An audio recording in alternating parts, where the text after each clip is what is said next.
Hi guys, magandang araw po sa inyo lahat. Dito naman inyong lingkod, si Bisoy.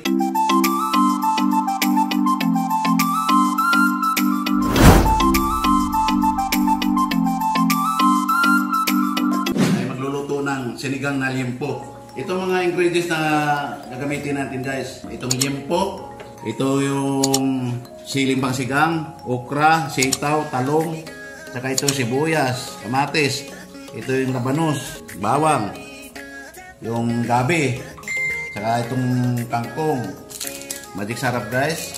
Ito yung pork cubes, bitchin, paminta, at saka ito yung gagamitin natin ng pangasim, sinigang sa sampalok. Ayan guys, samahan nyo na ako sa ating gagawin. Isangkutsa ko muna ito yung liempo.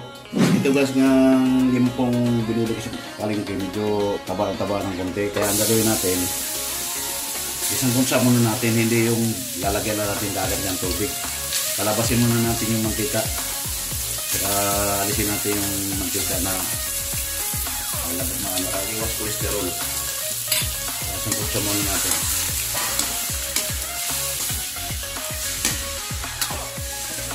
Kaya muna natin siyang medyo pumula siya ng konti bago lagyan natin ng tubig. Lagyan muna natin ng konting mantika para lalabas yun. Kumbaga sa Bisaya, pakati. Sa konting asin.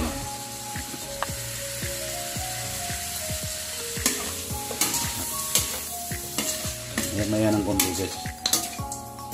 Lalabas na yung mantika niya. Ipan muna natin.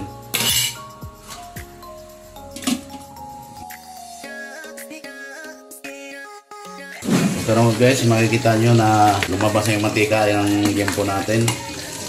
Tanggalin muna natin yung mantika bago natin ilagay yung mga sangkap, yung kamatis, sibuyas, bawang. Nakikita nyo, lagi yung daming lumabas na yung mataas sa Zimbabwe din ngayon sa market, 340 ang kilo ng liempo. So, medyo talaga magandang klaseng liempo, 350. So, tanggalin muna natin to. Nakakalula ang presyo ng baboy ngayon, lalo na siguro nung mag-December na, tataas pa daw yan. Tanggalin muna natin. Daming mantika na lumabas.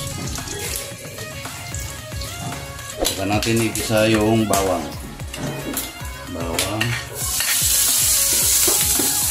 Saka sibuyas.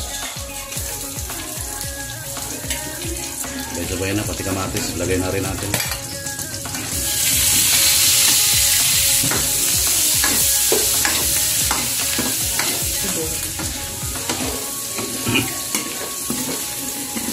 Bango.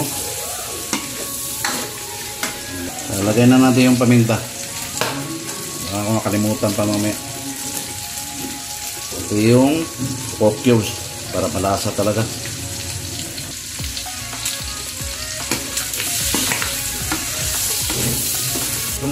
Itong gabi guys, lagay na rin natin. Pag lumambot na yan, dudurugin natin yung gabi. Para talaga, request ni Tisa itong sinigang na liempo. Matagal na daw siyang hindi nakakain ng sinigang na liempo dahil may kamahalan kasi ng baboy ngayon. Hindi pa po nakakilala sa amin guys, ako pala si Alex. Ako talaga lagi na malingki sa amin. Akong tagaluto, kasi kaso ng pagkain namin dito araw-araw yan. Sa tanghali, sa gabi. Kaya si Tisa ay nasa tindahan lagi. Saglagay na rin natin itong labanos. Mamaya ng mga gulay. Kalagyan na natin ng tubig. Malambutin natin yung gabi. Pag malambot na yung gabi, malapit na rin yung baboy. Lagyan natin ng gabi. Ay, tubig pala. Ayan. Natin. Hintayin na lang natin na lumambot yung gabi. Tsaka durugin natin. Makikita natin na malambot na yung gabi. Hanguin natin yung gabi at saka dudurugin natin para tapos ibalik natin sa kawali. Talagang para malapot yung sinigang natin. Durugin lang natin. Malambot na siya. Masarap talaga lasa nito. Ito yung paborito ni Tisay. Gusto malapot na sinigang.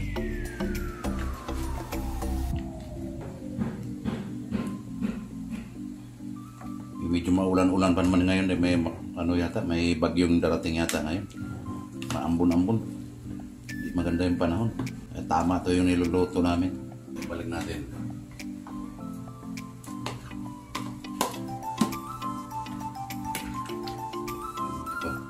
Ilang peraso ba ito? Mga 8 siguro. Saka natin timplahan pag nadurog na yung gabi.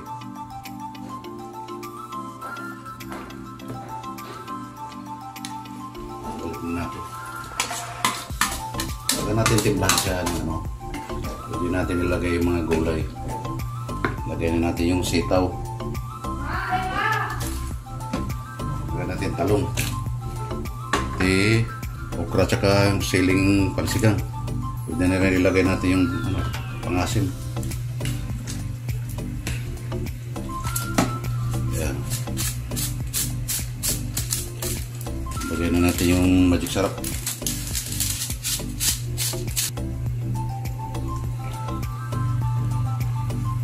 Kailangan kompleto sa sangkap para masarap talaga.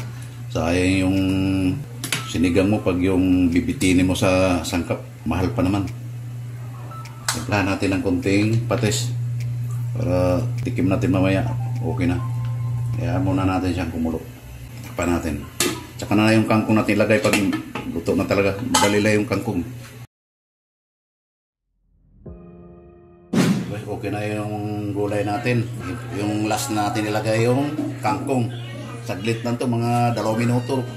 1 minuto pwede na yan. Okay na yung alat. Lagyan na natin konting bitsin para sulit naman yung lasa. Nakakalimutan yung pangalan ng asawa. Guys, pag natikman mo itong sinigang na ito, sarap. Ayan, asin konti lang. Bitsin pala.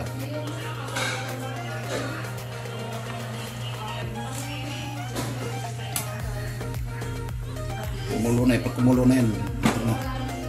Ito guys, ito na yung finished product ng sinigang na liempo. Ayan na yung mga tropa guys. Nakakaabang na. Nakakaabang na siya yung mukong ko at saka siya. Isa pang tropa natin, nasagdan pa, pababa na. Alam na luto na yung alam natin. Kain na!